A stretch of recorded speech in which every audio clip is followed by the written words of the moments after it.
আমি আমার যুবতী কিশোরী ভাই বোনদের বলবো, সমাজ তোমাদের পক্ষে নয়, ঈমান চুরির পক্ষে। পিতামাতা তোমাদের ছেড়ে দিয়েছেন, তবে অন্তত নিজেদের ভবিষ্যতের দিকে তাকিয়ে, দুনিয়ার ভবিষ্যৎ আখিরাতের ভবিষ্যতের দিকে তাকিয়ে নিজেরা সাবধান হও। দুনিয়াতে অপরাধ হবে, পাপ হবে, অন্যায় ভুল হবে, তবে দুটো বিষয় খুব ভালো করে মনে রাখো। নামাজটা কখনো ছেড়ো না। নামাজ, যদি সিনেমা হলে থাকো বেরিয়ে এসে নামাজ পড়বে, যদি খেলার মাঠে থাকো ওয়াক্ত মতো নামাজ পড়বে। নামাজটা কখনোই ছাড়বে না, যত কিছুই হোক সময় মতো নামাজ পড়বে।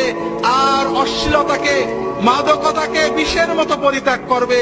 এই দুটো বিষয় যদি তুমি ঠিক রাখতে পারো, ইনশাআল্লাহ অন্যান্য ভুল ত্রুটি তওবা কর। আমি আমার যুবতী কিশোরী ভাই বোনদের বলবো, সমাজ তোমাদের পক্ষে নয়,